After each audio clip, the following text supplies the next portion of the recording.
Welcome to the Trump Breaking News Network, your daily source for up-to-the-minute Trump news. Join us today and every day. Here's today's news. This is TBNN. Trump, Watergate, Nixon, Rockefeller: The Real Lesson.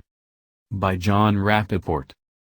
Two very different men, two very different presidents, Trump and Nixon, but the real reasons for attacking them are the same. Watergate eventually became the story of two young rookie reporters who exposed and took down a president. Nixon. Try to think of another major story in your lifetime where the reporters themselves took center stage, and in the process nearly eclipsed their own work. Odd. One of them, Bob Woodward, expanded his fame. The powers that be permitted him to go on and, with extraordinary access, write books criticizing future presidents. Woodward became the in-house attack dog. Mr. Limited Hangout. The other reporter, Bernstein, faded into relative obscurity. Well, after all, he began exposing many journalists' connections to the CIA. That wasn't a productive career move. It was, perhaps, a case of him biting the CIA hand that, without his knowledge, had fed him during his Watergate investigation. What Woodward and Bernstein didn't know, during Watergate, was this: on the megacorporate front, the Rockefeller proposal for world control, free trade, no tariffs was advancing toward fruition, and Richard Nixon was standing in the way. This man, a crook, a president, a liar, an insecure parody of a head of state, Richard Nixon, had gone off script. He had really gone off script. In an effort to bolster U.S. companies and protect them from foreign competition inside the United States, Nixon began erecting tariffs on a range of goods imported into the U.S. If this Nixon economic plan spread to other countries, the entire global program to install free trade and megacorporate emperors on their thrones for 1,000 years could crash and burn. Nixon was a Rockefeller man. He was owned by them. He'd been rescued from financial ruin by the family, and now he was in the White House undermining their greatest dream. You can't overstate the degree of the betrayal, from the Rockefeller point of view. You simply can't. Something had to be done. The president had to go. This was the real motivation behind Watergate. This was the real op. Yes, there were sub-motives and smaller contexts, as in any major op, but the prime mover was, get free trade back on track, and get suitable revenge on the puppet in the White House who went off the script. Any historian who overlooks this is an outright fool or a deceiver. Whether the Watergate break-in was planned to serve the higher goal or was pounced upon, after the fact, as the grand opportunity, is beside the point. It was there, and it was used. It became the starting point for the Washington Post, its publisher, veteran editor, and two cub reporters to break Richard Nixon into pieces. And if the Rockefeller people needed an inside man at the White House to report on the deteriorating mental state of the president as he heated up in the pressure cooker, they had Henry Kissinger, who was another Rockefeller operative. The Washington Post was owned by Katharine Graham, who was herself a very close friend of the Rockefeller family. Years later, she would be awarded a Medal of Honor by the University of Chicago, an institution founded by John D. Rockefeller. On her death, a paid heartfelt obituary was inserted in the NY Times by the trustees, faculty, and staff of Rockefeller University, where she had served on the university council. And she and Nixon already hated each other by the early 1970s. The managing editor of the Washington Post, Ben Bradlee, was an old hand at writing promotional material, having worked in Europe crafting releases for a CIA front group. A former naval intelligence man, he liked one of his cub reporters, Bob Woodward, who had also worked for the Navy in intelligence. When Woodward came to Bradlee with a story about a man in a parking garage who was passing secrets from the White House FBI about Watergate, we are supposed to believe that Bradlee naturally responded by giving the green light to a major investigation. Woodward and Bernstein, another cub, would undertake it, with nothing more than Bradlee's reputation and the future survival of the Post and Katharine Graham's empire on the line if the Cubs got it wrong. We are supposed to believe Bradlee gave the green light, without knowing who the man in the garage was, without knowing whether Woodward could be trusted, without even getting permission from Graham to move ahead.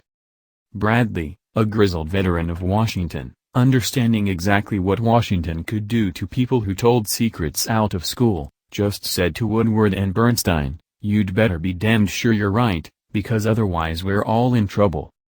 Two untested cub reporters set loose in a cage with tigers. The odds of that happening were nil. Bradley had to know a great deal from the beginning, and he had to have Katharine Graham's signal to move.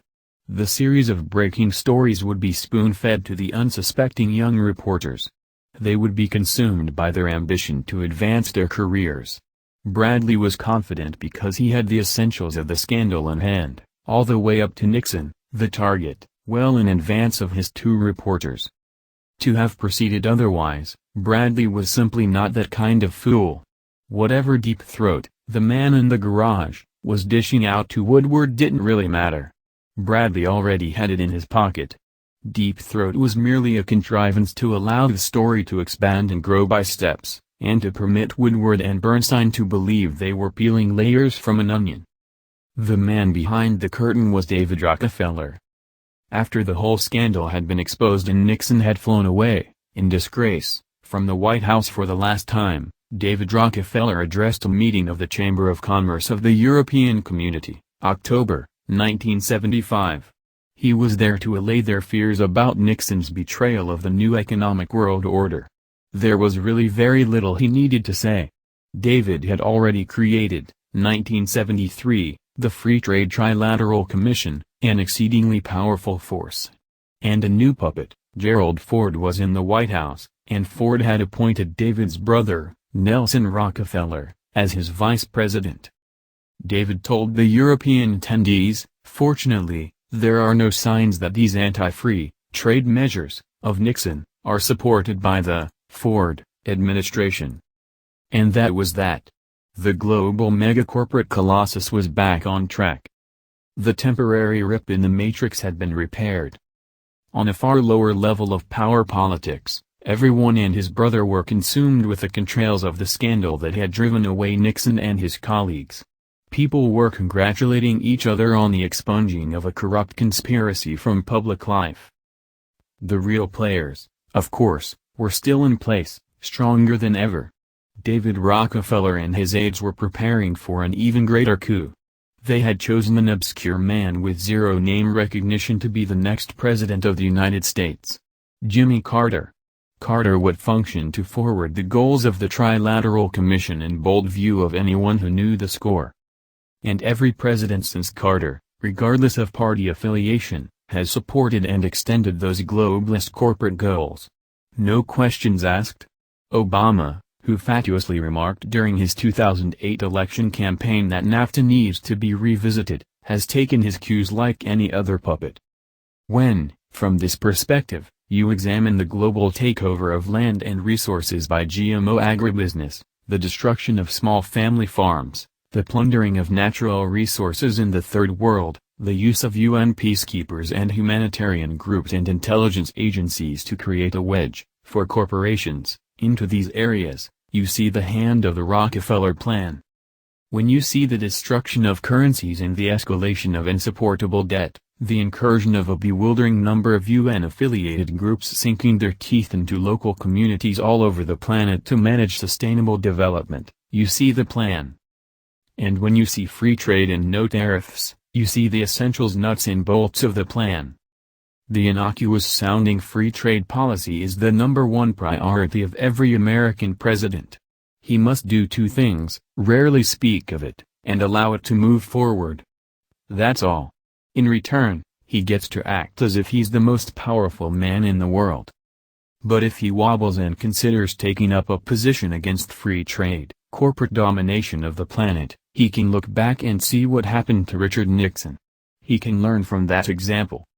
He can relearn the famous words of Zbigniew Brzezinski, co-founder of the Trilateral Commission and David Rockefeller's intellectual flunky: "The nation-state as a fundamental unit of man's organized life has ceased to be the principal creative force. International banks and multinational corporations are acting and planning in terms that are far in advance of the political concepts of the nation-state." Like Jimmy Carter, a president can espouse the most wide-ranging humanitarian philosophy and ascend to a cloud of beautiful altruism, admired by all. As long as he sticks to the plan. If not, agents and reporters coming out of nowhere will try to demolish him. Suddenly, a swaggering, self-congratulatory, fast-talking cowboy named Donald Trump appeared as a presidential candidate. And lo and behold, he attacked globalism by name. He claimed he would dump it in favor of American nationalism. He repeated this oath many times. And he won the election, unseating a lifelong globalist named Hillary Clinton. Whether Trump intends on keeping his promises and going up against the Rockefeller colossus, he has spoken of that which must not be uttered in public, the crimes of globalism and free trade. He has let the secret cat out of the bag. He has made people aware. And for that, he must be punished. What people are calling the deep state is the collection of agents who are committed to the Rockefeller plan. They, and their media flunkies, are swinging for the fences every time they mention Trump. They are doing everything they can to take him down. From their perspective, they are launching another Watergate-type operation against another Nixon in the White House. Another time, another Nixon, same basic op. In order to protect the titanic, globalist, corporate control of planet Earth. This time, the rhetoric and the sentiment for nationalism and against globalism has already spread across the world. It is percolating and boiling in many places. Putting the lid back on is a Herculean task. Therefore, the agents and reporters are doubling and tripling down on Trump. Even if he turns out to be no more than a symbol of anti-globalism, they are determined to crush him. They have their marching orders. Mere blocks away from the Oval Office, the community organizer-in-chief, after serving 8 years in the White House, is now setting up a parallels presidency, with 30,000 ground and pound leftist dupes at his disposal, all for the purpose of taking down Donald Trump. You can bet Obama's bosses have reminded him that he failed at his most important task, shepherding through the Free Trade Trans-Pacific Partnership Treaty. They intend to collect on their investment. They put him, a no-name, in charge of the nation, in 2008, and he is still their agent. They want results. That's the news. Join us here every day. Be sure to subscribe and click the bell. See you next time. This is TBNN.